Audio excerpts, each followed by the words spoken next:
Hey guys, Hackersploit here, back again with another video, and in this video we are going to be looking at how to fully utilize Wireshark. Now this is going to be part of a small series that I really want to cover in regards to network traffic and monitoring, and it's something that I haven't covered on the channel, and a lot of you guys pointed that out. Now I do have videos on Wireshark, but looking back at them, I'm not pleased with them in the sense that I don't think I captured the information the way I should have. That was when the channel was very, very young and I was still, just working on essentially explaining concepts. I think I'm much better now, and I'm much better suited now to actually explain or, show you guys how to use Wireshark correctly and explain a few of the important aspects of networking. It's something that I do professionally, so hopefully I can give you a much better insight into it. Now, before we actually get started with today's video, I just want to let you guys know that I have created a Discord server. It's been online. I think I posted the updates at the beginning of the week on the channel. If you didn't get it, I will have the link in the description, so you can join up, and it's a really great place right now with a lot of people there, really knowledgeable people. So yeah, you can go ahead and join and have fun and go ahead and get started learning. That being said, let's get started with today's video. So I'm currently running Kali Linux, and it might seem a little bit weird to some of you, but for those of you who use the XFCE desktop environment, this is really nothing special. I'm currently running this on my work VM right now. This is what I use professionally, and I'm upgrading all my other systems, so I'll be using this. There isn't really any difference as long as you have Wireshark installed on Windows, Mac, I believe, and on Linux. The process will follow. Now, I'm not going to cover installation because that's pretty simple. Even for Windows, it's simply a setup file. And let's get started. So what I'm going to do is I'm just going to start by explaining what exactly Wireshark is. Alright, so Wireshark is, simply put, a tool that allows you to capture and analyze packets on a network. Alright, and the great thing about Wireshark is it's completely free. You can install it on any operating system and you can run it, and you can go ahead and analyze the packets or data that's going through your network. Now that's very important, and I've mentioned this severally, and a lot of people don't seem to understand how this can be important. This can be used for, I would say, getting a better foothold on the network that one has exploited, or essentially just getting an idea of what services are running on different computers, etc., etc. Not really going to go into that.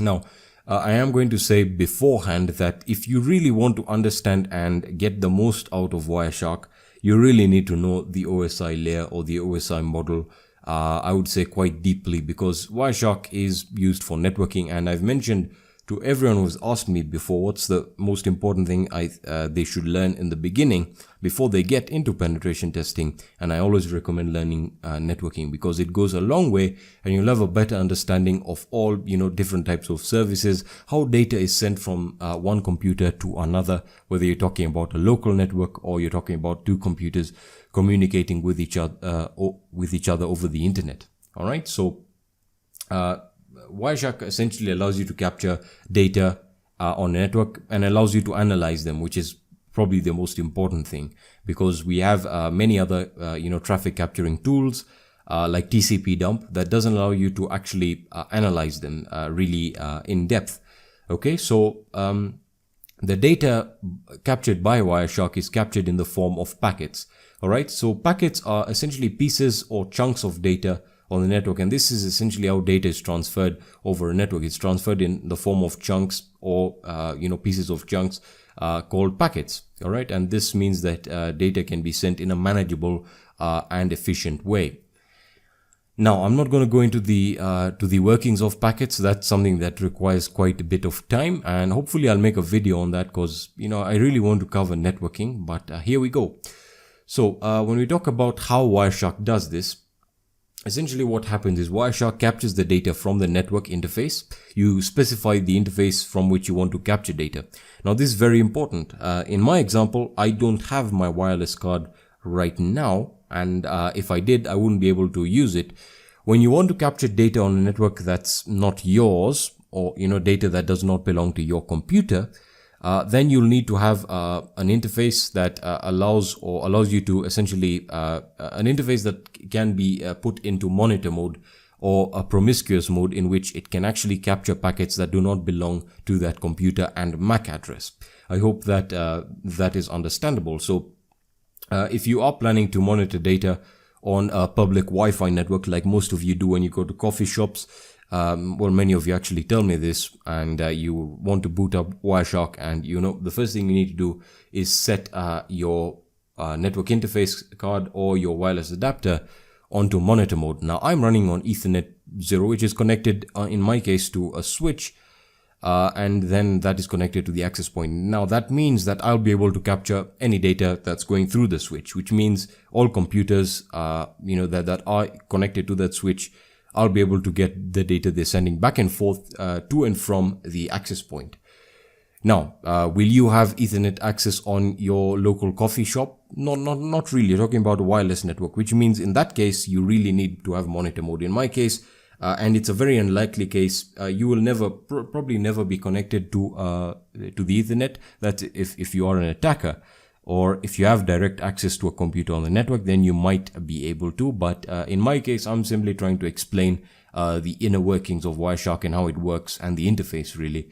We'll be looking at how to capture data wirelessly probably in the next set of videos. Now, what I'm going to do is I'm going to just start up Wireshark here, and we can go on explaining and understanding what's going on. So I've just typed in Wireshark, and don't worry if it gives you that error. That's a root or a sudo error. So I'm just going to hit OK. And as you can see, I have Ethernet 0 here, which is my adapter, and it gives me the IP and appropriate MAC address if I hover over it.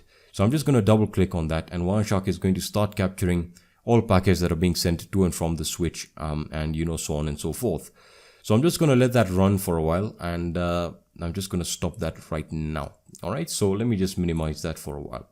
So when it comes down to Wireshark, and how the data and how the packets are essentially displayed, as you just saw, to the user, they're displayed in terms of their addresses and the protocols that are being used. You might be saying, well, what exactly does that mean? Well, the great thing about Wireshark is it gives you information like the source IP and the destination IP, as well as the MAC, the source MAC and the destination MAC, which is very good for understanding what computers are communicating with each other and how they're communicating with each other, what type of data is being sent back and forth, how a computer is, people like using this to see what websites people are visiting. So, they like essentially knowing what server a specific target is connecting to, and essentially just building a profile from there. Alright, now when we talk about Wireshark and its functionality, it has a ton of functionality, and this comes in place of what I would say are filters, and essentially going through the data that you've been able to capture and getting exactly what you want. Alright, so let me just move on to the interface. Alright, so I'm just going to go onto the interface here, and I've stopped capturing, as you probably saw. So with Wireshark, let me just go over the interface really quickly. So in Wireshark, you have your top toolbar right over here, and you have your second toolbar, which essentially extends or gives you specialized functionality. So you can start capturing packets, you can stop capturing packets, and you can restart the current capture. You can go ahead and look at your capture options, which allows you to specify the adapter that you want to use or the network interface. You can look at the output format in which you're essentially saving the data as if you want to output it or export it. And you have options here in regards to the packets. Now, we are not going to look at this, but I would recommend that you make sure that you have your resolve MAC addresses checked just in case it's not. So I'm going to close because I don't want to access that menu. If you look at this right over here, that allows you to open a capture file that you previously captured. This allows you to save this current capture, very important. Close the current capture file, reload this file. You can search or find a packet. That's via the packet ID, I would believe. You can go, this essentially allows you to navigate. So I can go to the next packet and I can go back right over here. You then have your specific packet. You can jump to a specific packet. You can go to the first packet. That means the first packet captured in this capture, and you can go to the last packet captured. So just extends functionality here. Now, we're not going to be talking about the top bar right now. What I want to cover is the interface right over here. All right, so we have captured data right over here, and don't worry about it. This is where people, I would say, try or get quite confused. So I've zoomed that in, and you can do that if you want to. And let me just extend this so we can actually see what's going on here. All right, so we can see interesting things happening here. All right, and the first thing you need to know is what this menu is called. Now, by default, Wireshark is sorted out this way. You have your first, second, and third menu, each displaying various aspects of the data captured. Now, the most important one is right over here. This is the packet menu, or the packet list, as I would like to call it. Not really the menu. I'll explain where that comes into play. Now, the packet list, essentially the packet list menu, I like calling it that. The packet list menu essentially shows you all the captured packets with their respective information. I'll explain that in a second. And the most important information that we're looking for here, or that you should be looking at, is you're looking for the source and destination IP, and you're looking for the protocol, essentially understanding what type of data is being transferred. Now, the information tab right over here essentially contains information about the packet and its nature and what the purpose of the packet is. All right. Now, when you talk about the protocol, you can see that I have quite a few protocols here running on various computers on my network. You have OpenVPN. We have an ARP request, which is probably sent from my router right over here. You can look at the source, which it already resolves as we already know my default gateway. You then have your well, most of the other packets were essentially the OpenVPN packets right over here. Now, when we talk about data being, like for example, data like TCP, let me just click on that packet so that I can essentially explain what's going on here. So if I just click on a TCP packet right over here, let me just click on this one right over here. So we talk about the packet list menu. This essentially allows you to select the packet that you want. Now, this is not enough information to understand what this packet does, and that's where you have your second menu, which is called your packet details menu. All right. Now, this is where having a good understanding of the OSI model is extremely important. Now, if you don't know about the OSI model, I'm just going to go over it very briefly. Your OSI model is comprised of the physical layer, the data link layer, the network layer, the transport layer, the session layer or the presentation layer, and you have your finally you have your application layer. Now, when we talk about the data that's captured right over here, I need to explain a few things really in depth.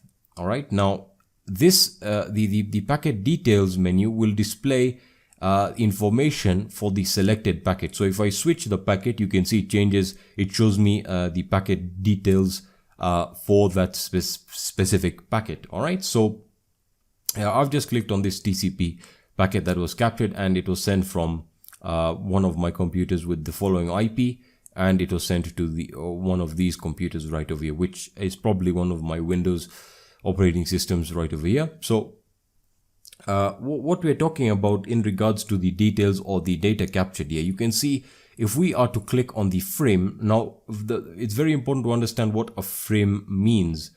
All right, so a frame can be understood as data that is being sent through a specific layer on the OSI model. Now, when we talk about a packet, that again occurs on a different layer. So when you're talking about a frame, this usually occurs on the data link layer. All right, so this means this information was sent on the data link layer, which makes sense because a computer is going through a switch. And all computers are connected to this switch, which gives them internet access and allows them to communicate with each other. You then have, if you ever find a packet right here or something called a packet, that is probably one you will find on a wireless network. That means you're dealing with the network layer. All right, the network layer essentially is sorted in terms of IP, ICMP. And all the other different protocols. Now, when you talk about the next layer right over here, and we just click on this can be considered to be the transport layer, or I'll explain that as in regards to how they are grouped. You can consider this to be the data link layer, or the network layer, it really doesn't matter, because the piece of vital information that's being carried here is the source MAC address and the destination MAC address, which is right over here, and it tells you the type of the version, the IP protocol version. You then have your internet protocol version right over here, which is still in your network layer. So again, we're still dealing with the network layer here because the data is being transferred by the internet protocol, and we know it's IPv6, and this contains your source and destination IP along with the packet headers, which you can go ahead and dissect if you want to. We'll be looking at that, but for now let's just leave that right over there. Now when we talk about the transmission control protocol, this essentially is dealing with the transport layer, where you have your TCP or UDP. So this is TCP, which means it's going from a certain port to, from a source port to a destination port, and it tells you what ports the communication, what ports the data is being sent from. So again, understanding the OSI layer is extremely important and gives you an advantage in terms of understanding the type of data you've captured and how to dissect it and understand the separation of data, even in as simple of a component as a packet. You can see how much information a packet is able to give you right over here. So it tells you your source, destination, MAC address. It tells you whether it's a frame or a packet. You have the IP version, the IP protocol version, and again you can go ahead and look at the source and destination IP. You can go ahead and look at the headers and the flags if you want to, and you then have your network layer, which is essentially not your network layer, your transport layer, which essentially contains essentially has the protocol that you're using, whether that be the TCP or UDP protocol, again very important, and the ports that they are connecting to in regards to the source port and the destination port. Alright, so that was a mouthful. Hopefully that made sense. So now we are on to the last one, which really confuses people for some reason. I usually see students freaking out when they see this one, essentially because they think it has a lot to do with being good at Wireshark. Wireshark is simply a tool that allows you to analyze packets, and understanding it is really very simple. So when we're talking about the last menu right over here, this is called the packet bytes menu. All right, so the packet bytes menu essentially displays the raw packet data. This is how the packet data, this is how the data in the packet is packaged, or this is how the data is really when it's sent. And you can see that it's quite unreadable, and that's a good thing. But if you ever see, for example, if I was to just right click over here on one of these packets and follow the TCP stream, and I'm to analyze the data, you can see, since this is sort of like this is really a meaningless packet, because I'm not really able to dissect what's being sent from computer to computer. So you can see the data is pretty much scrambled here, which means we cannot essentially dissect what's being sent. If we click on another one right over here and I just follow the TCP stream, again same thing, we really can't dissect anything. But when we talk about the packet bytes menu, this essentially displays the raw packet data, and it's sorted in terms of hex and ASCII, so hexadecimal and ASCII. The first menu right over here, people get confused. That's simply an offset to tell you the amount of data that you have captured, or the amount of data in the packet. All right, and when we talk about the other two columns right over here, that is simply your hexadecimal data. Now, when we talk about hexadecimal data and whether or not we want to view the data in terms of bytes and bits, which is something a lot of you guys actually point out, viewing the packets in terms of bits is always recommended, because you get to see the real picture, or you get to understand how data is sorted out in each individual packet. So to do that, what you want to do is you want to right click over here, and you can see you can convert it. So you can show the bytes as hexadecimal, and I can show it as bits, for example, which shows me all the zeros and ones, and finally it just shows me the packet data right over here. And again, you can display it as ASCII or EBDIC, which I'll explain in a later video, but I'm guessing you know what ASCII is, and let me just leave it as bits and ASCII. And from here onwards, you can sort of understand what was being sent in the packet. So again, just to summarize what we've gone through, you have your packet list menu, which essentially displays all the packets that you've captured. You then have your packet details menu, and then finally your packet bytes menu, which are all display individual information or individual pieces of information. The first one being, or the packet list, essentially displaying all the captured packets. The second one, where you have your packet details, essentially displays all relevant information in regards to the packet that you've selected. And finally, your packet bytes menu, which displays the raw packet data, which you can view in multiple forms and dissect or sort of make sense of. Now you can see something interesting happen right at the top over here, and this is your filter bar, which I hope to explain in the next video when we talk about filters, which is extremely important. Now that's all I wanted to cover in this video. I know it was quite a mouthful. If there is anything I want to tell you I would recommend that you actually go through the OSI model once more, just to understand or to kind of repatriate all the information that you've learned in this video and understand it even deeper. Because if you go through where I explain the packet details right over here, you'll understand what I'm talking about, and you'll get a clearer understanding of what exactly I was trying to put across. That being said, that's going to be it for this video, guys. If you found value in this video, please leave a like down below. If you have any questions or suggestions, let me know in the comment section or on my social networks, and I'll be seeing you in the next video. Peace.